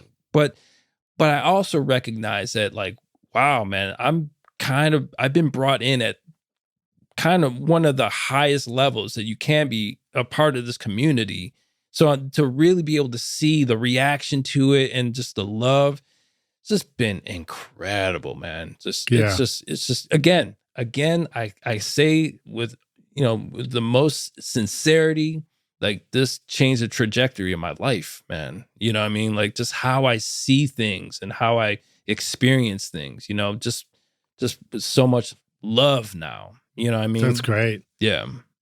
So let's talk about, you're going into this thing at a height of a career moment, and yet you still have to perform one of the roles that can be pretty terrifying, which is helping to guide a vocalist on their vocal journey on the, I don't know. So I guess there's a few questions that go with this. What would you like to share about Oteil finding his voice for this record? Did some of that happen with you as the producer engineer role at the session? I mean, it was the demo part too. And then what about stuff like just vocal range and getting comfortable with that and making decisions about keys? Was that something you were involved in? No, not in the decision of keys. Oteil, that had already been set. Some of these tunes that he had performed with Dead and Company, others he hadn't. But again, the demos were just great. His vocals, even the lead vocals with the demos were really good. Yeah. But so he's already in a comfort zone. Pretty much. Now, again, and Oteil could definitely like explain this a lot better than me, this part, but I can elaborate a little bit. Again, this album of ballads, and how Oteil explains this. I mentioned earlier how his brother Kofi passed away. Colonel Bruce Hampton passed away, and unfortunately Oteil wasn't there that night when that happened. A lot of our friends were, because it was kind of. I do remember when that happened. Yeah. And so Oteil had his father. There were a lot of people who had passed away in his life. So this album for him was a way to kind of release, kind of grieve and just release. So with that said, and he was hoping that the listener could use this as hopefully in the same fashion, So it was when we got to those last 2 days, it was a very emotional. The whole ride was emotional. You know what I mean? Like I remember when we recorded Standing on the Moon, that was recorded in one take because I was in the control room and those guys were out there. Again, the vocals were in the headphones and this and that. And so I'm just standing there listening, and I literally broke down and started crying. Like it hit me so hard because I started, so Oteil came in, Oteil's crying after the take. And because I went into the room, I was like, guys, that's it. This is the one. Like there's no need to do another take. This is it. And Oteil, after that, Oteil and I went in the kitchen, which is the lounge, and we were just like hanging out talking, and we're both like hugging and crying because I just remember saying, oh man, and only if my father were alive to see what I'm doing now. You know what I'm saying? Like, and he was talking about his father. It was an emotional moment, man. Yeah. So I can feel that, man, because my dad never got to see any of this stuff I'm doing. Man, so it was heavy. So like I said, when we got to the last 2 days and he had to sing all this stuff, man, it's amazing that he did all those vocals in those 2 days, because there were a lot of moments where he just broke down in tears. Like we all were, because a certain line would just hit. So okay, so we have that part of it, right? And then you also have someone who, again, like I said, was singing for the first time as a lead singer on an album. Who doesn't sing, like he wasn't the lead singer in Dead & Company or in the Allman Brothers. I mean, he'd sing a song a night or whatever. So you're all of a sudden you're asking someone to sing an album's worth of music in 2 days. Yeah. That's a lot for a seasoned singer. And you're at the end of a long week and you're traveling and you're in Iceland and you don't want somebody to lose their voice. Right. Well, it's funny you mentioned that, because he had kind of been getting over like some kind of cold. So it was in there. Like, so on top of like, he was like coughing stuff up in between takes not even in between takes, just lines. Yeah. But so I noticed we got going and I had a really great line of sight. I could see him out there. And I just had like the U47 kind of up a bit. You could kind of see in the video, like if anyone checks it out, like, so, so you have to kind of open up. You have to stand up a bit, you know what I mean? But I noticed that his arms were down, you know what I mean? And I was like, yo, Oteil, and I just like came up to him in the headphones. I was like, yo, use your hands. Like use your arms, use your hands. I said, just like, and I use this with vocalists a lot. It's like, when Oteil, I was like, when you play the bass, you don't even have to play the bass. You can just mimic it just in the air. You play air guitar. You know where all you know your intervals. You know where all the notes are just by moving your hand, right? Do the same thing with if you're singing like, up high, grab, put your arms up, reach up, find that note and so I'm doing it now. Yeah, exactly, man. You know what I'm saying? So it was like this whole thing. So all of a sudden he was hitting all the intervals with his hands, and that what that also does is it just opens you up, opens up your chest, your core, you know what I mean? And again, like, and in this album, it's an emotional thing. You want to be open, like, and once he did that, we were rolling, man. It was just like a light bulb for him. No one had ever explained that to him, you know what I mean? And that's just that feels good for me as a producer to kind of impart that kind of knowledge onto someone. And I know now, if he records we have plans to do more albums, but even if he goes off and records with someone else, that's ingrained. You know what I mean? He knows to do that now. You know what I mean? And it's pretty cool that you gave him permission to be a rock star in the studio. Man, that's what we're here to do, right? Yeah. Yeah. So and that's one of those things that I remember discovering too, and it makes a huge difference. Just as a reveal, when I record the ads for the podcast, my hands are all over the place. I'm like phrasing every word, and I'm punching the microphone, and I'm getting pissed off because I'm like, microphone was in the way, it just ruined my take. Yeah. But that is it's such an opening kind of thing, and the vocals are so revealing. Like you can hide nothing from the vocals when they're just out there, and so like every little detail like that becomes transparent, and you see right through it. Exactly. Another part of the question. This is a tough question.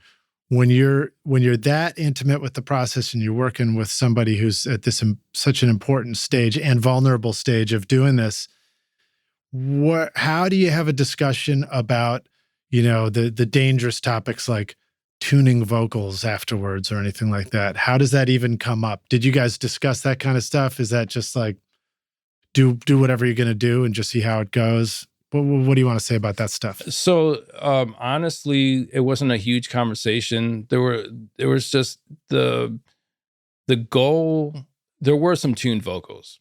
I'll say that right up front because Oteil was cool with it. He was like, "Man, can you tune that?" I was like, "Yeah, sure, cool, whatever. No big deal." It was more so it was about emotional content. You know what I mean? Like that's all it's about.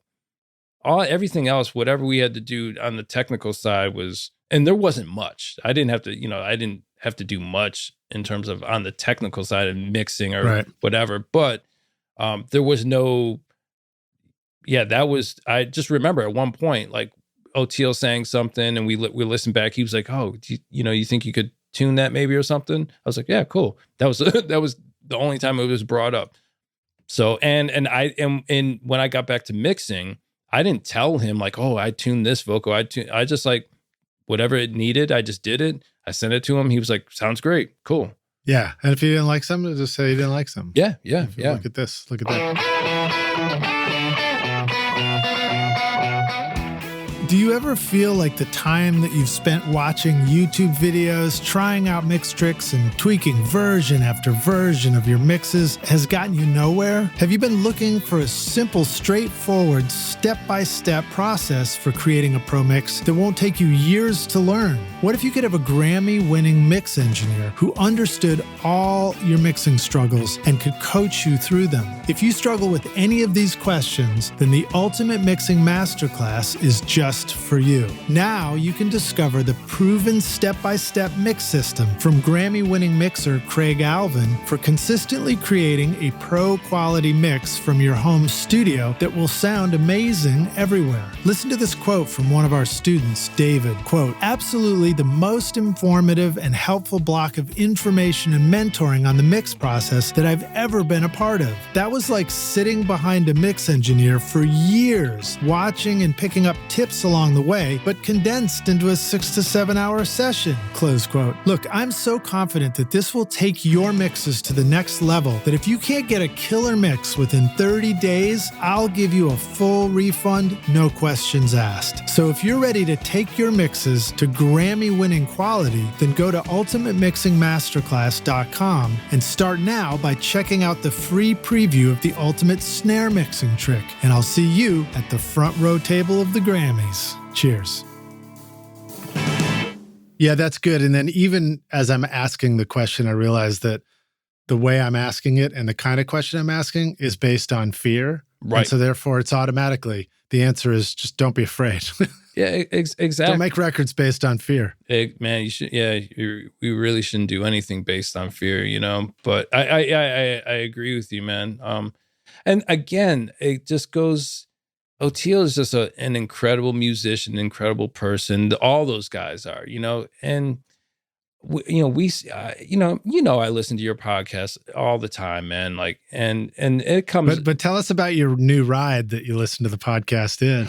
Well, I try. The engine's a little, you talk about thresholds. Like I try to get above the noise floor. I guess that's better. The better put. So yeah, my 2007 Mustang GT. Yeah, it's nice. That's your new mix reference on wheels. Yeah, if I could hear it in that thing, and we're good to go. The bass always sounds good in there because it's coming from the engine. Yeah, exactly. Oh man. Well, tell us about. So you brought this stuff back. Talk about the mixing process. How did you how did you mix it? What did you discover in mixing it that became like, this is where the answer lies, that kind of stuff? Well, the one thing I was worried about was, I wanted to make sure I had all the files, of course, everything was cool. That I did. But was I going to have the same, I was over there, he had this beautiful room, the API, you had the ATCs that you're monitoring on. It's just, everything was just like, it just felt so good. It was it literally just felt incredible. So I was like, am I going to have the same feeling when I get back here? That was my only worry. And so I got back here At the time, I had my my LP6s in here. Now I still have those in here, but I have my Blue Skies behind me now that I brought from Ironwax. But I mixed on the LP6s, and I was just like, oh, I was so worried. I was like, all right, man, just hit spacebar, just do it. I hit spacebar, and I was like, oh man, this is amazing. It sounded exactly the same. I had felt exactly the same. You know what I'm saying? So big up. So I'll say this: big up to Cali Audio. I don't do a lot of shout outs, but I'm telling you this, man. I had some incredible ATCs over in Iceland, and I mixed that album on these LP6s, and it gave me the same feeling. You know what I mean? I didn't have I didn't have to interpolate things. My brain didn't have to adjust. You know what I mean? It just sounded and felt exactly the same. So with that said, there wasn't a lot to do. And were you in Pro Tools, or were you? I was in Pro Tools using Studio One. No, I was in Pro Tools. Oh, so Liz. So yeah, you'll dig that. So I knew because you knew I was like rocking Studio One for a long time at Ironwax. Yeah. So then I was like, all right, man. Well, I'm going over to Iceland. They have Pro Tools over there, which I've used over the years. That's no big deal. It's just, it's just kind of like riding a bike. It's kind of get. But I was like, all right, well, am I gonna track in Pro Tools and then bring it back over here and then bounce get everything put in the Studio One, this and that? It's like, nah, man. So I just like, all right, I'm going back to Pro Tools, which I'm really glad I did. It just made it easier, it's just, just learn it. Yeah. Less steps, what I'm saying? So yeah, I was mixing in Pro Tools, I just like built my mix template as I always do, which is basically the same as the one in Studio One. Do you want to talk about that a little bit? I mean, you want to reveal some of the things that would have gone in your mix template for this? Yeah. I mean, basically my mix template, I went down a Michael Brower wormhole one time. And, his, and if people don't know who Michael Brower is, they should check his name out and check his work and check out his podcast episode on Recording Studio Rockstars. There you go. So exactly, man. So that exactly. So I went and I downloaded his template and all this kind of stuff, and I realized that wow, this just doesn't work for me. So and I encourage all the rock stars to do that. Like you don't have to necessarily download his template, but there's a lot of mixers out there. Yeah. Have and that's episode 300, Rockstars. Yes, RSR 300. Check it out because it's a great episode. Great episode. But I encourage all the rock stars to check out other people's workflows because it's so easy now. But keep in mind, you don't have to use it as is. If there's one thing you take from it and add to your own, that's a win. So anyway, what I got from Michael Brower's way of doing things is how he calibrates his compressors on buses. So I kind of came up with my own version of what he does, you know what I mean? And it works really great. So basically it's very simple. I have a drum bus, bass, but the drums and bass bus feed a bus called B. So basically it's a combination of the drums and bass. So I can if I want to, get rid of some low end, or if I want to EQ the bass or filter the bass and drums together, I could just do it that way. Whatever. Guitar bus, organ bus, key bus. I have a strings bus, percussion bus, lead vocal bus, background vocals bus, and then I have all my reverbs and delays. And each bus has various compressors and kind of flavor plugins that I dig using, like True Iron, not True Iron, but there's True Iron. Yeah, True Iron. Like Kazrock or whatever it's called. Yeah, exactly. So True Iron's on all my buses. And then each bus has a compressor or maybe two based on what I like them to do. But again, all those compressors are calibrated for a dB of compression. So really, I just mix into those buses, and then I do have some stuff on my 2 mix, the 2 bus, but I don't really touch the compressors. They're just kind of set it and forget it, and just kind of how hard you push into it, or how many tracks you have, because it's the drums bus in particular is. It reacts way differently if you just have 1 microphone recording the drums, or if you have like 8 or 10. There's just more tracks. There's, just more information going into those buses. So it just reacts differently. So anyway, not to go too far down the wormhole, but that's the basis of my mix situation. We love wormholes. All right, cool. Yeah, man. But so a dB of compression. So that means like you've got these buses set up and you're feeding stuff into it, but your goal is for that needle to move about a dB, not much more than that. Hopefully not much less than that. Man, I mean, to be honest, sometimes my drums, like I don't really look at the needles. I listen, but if I do sometimes, or you also can see like in Pro Tools, you can see like the amount of gain reduction like on the fader there, and I'll look over. I'm like, whoo, that is like lit up. It sounds good though, so whatever. Yeah. And that's the thing you discover about templates is sometimes you need to do some mixes until you're like, all right, that seemed to work for that thing, and now you just import that over into this next song mix and push the faders up into that sound. Exactly. And then it adds up for you. Exactly. And to be honest, I use the same mix template for everything I do. Every style, it doesn't matter what style of music it is. It just doesn't matter. It works. And I know it works is the reason why I know it works is because the artists, give me I get the green light. If it sounds good to them, that's all that matters, Yeah. So in terms of Oteil's album, I just got, I got the tracking session, I brought everything into my mix template and pushed the faders up. And that's kind of where I start, I listen. I don't do any, I don't want to say any, very, very rarely do I use the solo button.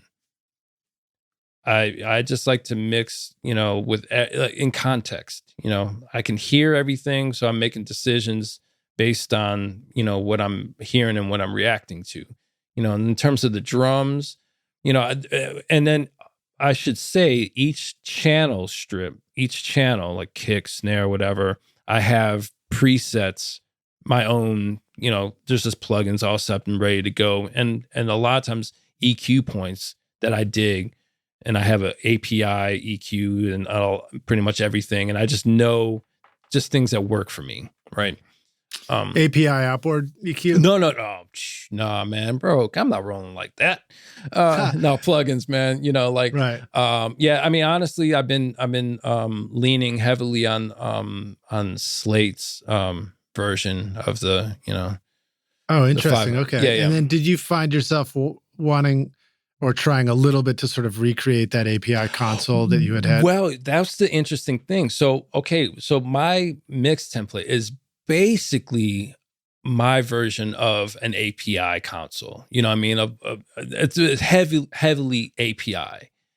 But what I noticed was I was like turning a lot of that stuff off. Because it was already cooked in to the tracks. Right. You know what I'm saying? Right. Like I EQ'd on the way in. So like it just had the vibe. So that was the interesting thing. Like many of the plugins I use normally, I just removed and it actually sounded better. It just, cause it's already there. So there was just less for me to do. A lot of it was just balancing, and panning, and that was pretty much it, man. One of the questions I had about panning was actually the strings. So I can find which song it was, but I can't read through my notes that fast. But there was one of the tracks where you had, and I guess that was Jason who did the strings. Mm-hmm. Yeah. So it sounded like maybe you just did like a little collection of strings and just panned it to the left, and a little collection of strings and panned it to the right. And it was a cool way to just have like kind of a big string feel, but it also left the center open for Oteil. And I imagine a lot of your decisions were like, don't stick anybody, don't have anybody step on his toes. This is his vocal moment, Well, exactly, man. So I was just having this conversation with a friend of mine the other day about when Michael Jackson passed away years ago. And I kind of dove back into Off the Wall and Thriller. But I had new ears. I grew up listening to those albums, but all of a sudden I was listening to them and I realized the genius of Quincy Jones's production. And that those albums, there wasn't a lot of in terms of harmony, there's not like a lot of big things playing big chords, like Hammond organs, or Rhodes, or piano, like there was a lot of just lines, doom, doom, doom, the guitarist was playing a line, like keyboards are playing a line. But more importantly though, I realized why they did that. It was all to leave room for Michael's vocal. So things are, so Bruce Sweetian was like, had things, he obviously did a lot of stereo recording of instruments, right, but there was so much room in the middle for Michael's vocal. So, and I, ever since I made that connection, I live by it. Yeah. I mean, you listen to any of my recordings, man. And I have a very, when I come to panning, I'm kind of like an LCR kind of guy, but more, I look at it as say if you're in Pro Tools, you have 0 or center and you can go left 100 or right 100. But I like using increments of like basically like 25, 50, 75, and 100. And I very rarely stray from those points. So for instance, I used to pan things like really hard, like 100, put a guitar over here and then a keyboard that was working with it, or another guitar, for instance, but something that's kind of playing in the similar patterns or whatever, 100. But then I realized, man, let me put these at like 1550, or say if I have stereo drums, I'll do stereo drums like 50, the overheads 50, and then like the floor tom at 50 or whatever, and I'll keep the rack up the middle, or maybe to 25 the opposite direction. But the thing for me, I'm a very like visual person when it comes to mixing and listening to music. So I sometimes listen to these recordings and, man, the drums are super wide, but I just feel like everything is living inside of the drums then. You know what I mean? Like if you have the drums pan 100 and 100, then everything has to live inside of the drums. So in my mind, that makes the experience smaller, rather than a lot of times I like on Oteil's album, those are mono drums or mono, one single overhead. And then I think I panned the toms are panned. The toms are panned.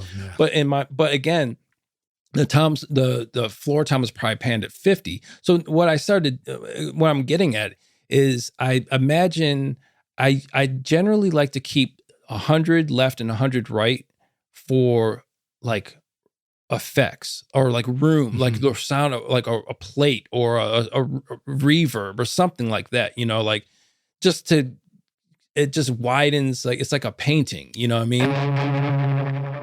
This podcast is proud to present Recording Studio Rockstars Academy. Are you ready to take your recording, mixing, and mastering to the next level and make your best record ever? Then visit the Academy to find the course that's right for you. Want to record killer drums in your home studio? Then check out Rockstars of Drums to learn how to record, edit, and mix pro-sounding drums with a professional Nashville session drummer in a Grammy-winning studio. Or if you're ready to start mastering your own records at home, then then check out Rock Stars of Mastering, where I walk you through exactly how I master my own records using nothing but plugins. Plus, I take you into a world-class mastering studio, Sterling Sound, to meet with Ryan Smith and hear how he professionally mastered my record, Skadoosh, for release to streaming platforms. That's the music you hear on this podcast, Rockstars. And if mixing is your focus, then check out my free mixing course, Mix Master Bundle, where I show you how to mix using stock and free plugins in Pro Tools. Plus, you get a look at how I recorded everything in my studio and multi-track downloads for you to practice mixing and even upload to your website if you want. Are you ready to make your best record ever? Then go to recordingstudiorockstars.com/academy to get started now.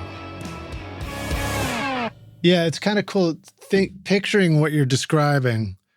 If you think about our stereo image as a stage, right? And then you're like, all right, the drums are in the middle of the stage and they're mono, or they're maybe a little wider than mono, and then the stage extends far to the left and the right. That creates an image. You put the instruments out on the right and left. But if the drums are panned all the way to the right and the left, and you say everything's living within it, it's almost as if you took your camera and you zoomed all the way in so that all you see is the drums, which is actually a much smaller picture. Exactly. So that's one thing I always dig hearing people say, man, your recordings sound so wide and so big or whatever.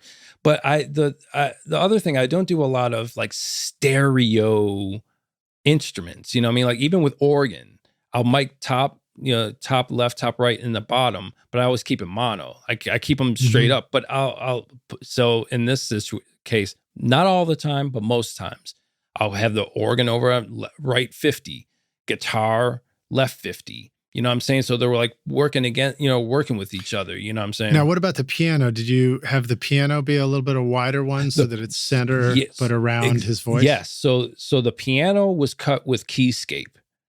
That wasn't actually and there's two reasons. That's a sound module? Yeah. It's a Spectrasonics keyscape.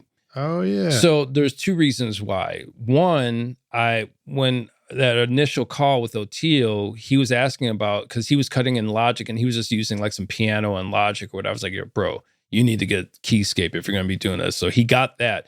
So all of the piano sounds were exactly, in terms of the sound, were exactly what he used in his demos. I brought my keyscape rig with me. So we just looked, what tune is this? I use this piano, I use this setting, cool. We use that and Jason just played it. But you're correct. I mean, with the piano, I did, that was for the most part, a stereo instrument. You know what I'm saying? And because I just dug the sound. A lot of it is, to me, it's just balance. I mean, obviously that's what we're supposed to do in mixing, or not supposed to, but that's what I like to do. So we're balance engineers. Yeah, exactly. So a lot of times if I have like two guitars going, like left and like, I just like, okay, put one over there, one over there. What else is left? Okay, well, we have this piano. Well, cool. It sounded good, kind of spread, and then it just, I didn't do any carving out. It just happened to work. The chords that Jason was playing, just worked. It kept the middle open for Oteil's vocal. You know what I mean? Yeah. But melodically too. Exactly. But so yeah, you're right with the strings. Jason brought a 4-string, a really old, like it was like from the 1800s, like it's his baby. Wow. And then he had a 6-string violin. So again, that's when you mentioned cello or whatever, but that was the 6-string. So the extra strings gives you a exactly, lower string, yeah, exactly, like viola. Yep, exactly. So and all I had was a Coles 4038, a single Coles 4038 above him, looking down, just like an overhead, and he would just stand there and play. Okay, next part. So in that case, I think what you're referring to was both instruments, both violins, but I kept the 1800s one over on one side and the 6-string over on another side. You know what I'm saying? Cool. Again, I just like working that way. It just makes sense to me. And with that said, whenever I'm tracking, I'm already mixing. So I knew where things were going to be panned. As soon as we started tracking, I was like, I'm going to put this here, I'm going to put this here. So when the cats come into the control room and listen, they're like, oh, it sounds like a record. You know what I mean? Like it's, So I just brought that same panning. I mean, it was done on the console, but I already knew what I had done. So I just brought that into in the box here. It's amazing how much power there is in panning and how effective it can be when we're really thoughtful about what it all means. Because sometimes, you know, when you don't think, you just default to like, is it in the middle? Is it all the way? You know, is it full stereo? And then you just have all these instruments on top of each other. It doesn't make any sense. Yeah, man. And honestly, that's why I set those, you know, those rules for myself. I call it like the dollar rule. Or, you know what I mean? It's like the 25 cent, 50 cent, 75 cent, 100. You know what I'm saying? Like I just stick with those. And it just, for me, it just makes it easier to make a decision. You know, it keeps things rolling. I can act on instinct. You know what I mean? Like, oh, I just know where this guitar is. I know where this Rhodes is going to go. I know, you know, I just know. Background vocals, a lot of times I'll put it 25 on either side. And I'll keep, if it's a group of background vocals, I'll keep them all together. Because I again, in my mind, I see a group of people singing together. I don't see them like standing on two sides of the sound stage. You know what I mean? Like, so again, but I want them close to the lead vocal. You know, so it's like the Andrews sisters. Yeah. Picture the three women standing right there as a group. Exactly. A group. Exactly. So whatever, man. Everybody has their way of doing things, but I just know it works because nobody's complained yet. You know. Yeah. Nice. Well, just so nobody complains about this length of the podcast, I guess unfortunately we're arriving near the end of our show. But let me just ask you this question. You also have had some other fun records going on this year. Anything you want to give a shout out to? I know you've got maybe a new Soulive record coming up. You did Crushed Velvet. Oh, yeah. Give a shout out to your own project there. Yeah, man. No, I've been working out of this. Yeah, we have a new Soulive record that's going to be coming out in 2024 because it's Soulive's 25th anniversary. So we have a mini documentary coming out with, you know, that we made, that was filmed while we were recording. So I've been working at this really cool studio. It's called 1357 Recording Studio up here in Western Mass. It's really comfortable spot, great place to work. So I've been working out there quite a bit. So anyway, that's the one we were talking about. It's like a church. No, that's another spot. Yeah. That's another spot. Yeah, that's another spot. Yeah, exactly. But yeah, 1357 is a really cool spot, very comfortable, man. Great gear, great vibe. So yeah, we did the Soulive record there. I just released some new Alan Evans trio stuff, which was a lot of fun. You know, that was actually like the polar opposite of like Oteil's album. You know, that was like one microphone on the drums. The concept of that album was like, I didn't have any intention of recording a new AE3 album. But one day I was sitting around, I was like, no, I just want another little challenge. I was like, well, what if I record something in the same fashion I used to, like on tape? So I was like, all right, what if I just give myself 8 tracks? What am I going to do with that? I was like, all right, 1 track per instrument. So I did, you know, a U77 on the drums. And then I did a bass DI. Guitar was in 1 track. So that's 3 tracks. Organ, 3 mics summed to 1 track. That's 4. And then, you know, vocals. So, or whatever, you know. So that was fun, you know, but stuff like that works when the music makes sense with you know what I'm saying, you know. So I think you heard the track, you know, and it's in the playlist so people can check it out, you know. Yeah, it's great stuff. But yeah, man, I mean, just working. And again, I'm working on a lot of the thing that I've been loving the most, man, is just working with other people, you know, and helping other people kind of like see their visions through. You know, I've had an amazing career. You know, we talked about, I'm not touring anymore, you know, as a musician. I do like once a year with Soulive and that's it. So it's fun to, it's just not about me anymore, you know, and it's been so fulfilling, man, you know, like just like to help other people. I've gained all this knowledge and I'm constantly gaining knowledge. I'm always learning, you know, but just to help other people, be in the studio with other people when they have those like light bulb moments, or something I say or, do that just kind of sparks some a moment of creativity or learning or discovery. Man, it really doesn't get any better than that. So right on, man. Well, dude, it's always a pleasure to hang with you on Recording Studio Rockstars. Thanks again for coming and sharing all that amazing stories of going to Iceland and working with Oteil. These are great. Love hearing that stuff. Where do you want the Rockstars to go? I think you even revamped your website and everything. Where do you want the Rockstars to go to check out your stuff? And what if they're ready to make their next hit record? Man, I'm easy to find. It's AlanEvansMusic.com, or on IG or on Facebook. You can just find me, Alan Evans Music. And yeah, I got a big shout out to your brother from another podcast, Matt Boudreau. Man, he had a discussion with Kim actually one day about a lot of things having to do with my business, and one of them was like, man, I was doing the Ironwax thing, and he was like, look, man, people are coming to you to record, you know what I'm saying, not the studio. And so again, big shout out to Matt for like really pushing me to finally feel comfortable and just like, okay, yeah, it's Alan Evans Music, you know what I'm saying? Like I'm not gonna hide. I'm not hiding anymore. So that's awesome. I didn't know you guys had that conversation. That's cool. And it's so true. It's important for us to remember that when we do great things with our music and in life, dating, whatever, if you step back and look at it, it's like you brought a lot to that equation. Don't always assume that you were just lucky to be there. Exactly, man. Just be yourself. Yeah. Cool, man. Well, dude, great to see you, man. We didn't really get a chance to talk about it, but Rockstars, Al and I, every time we're chatting, we're like, man, we need to do an event, do a clinic, get everybody into the studio or something like that. So give us a shout out, Rockstars, and let us know if you'd like us to do something.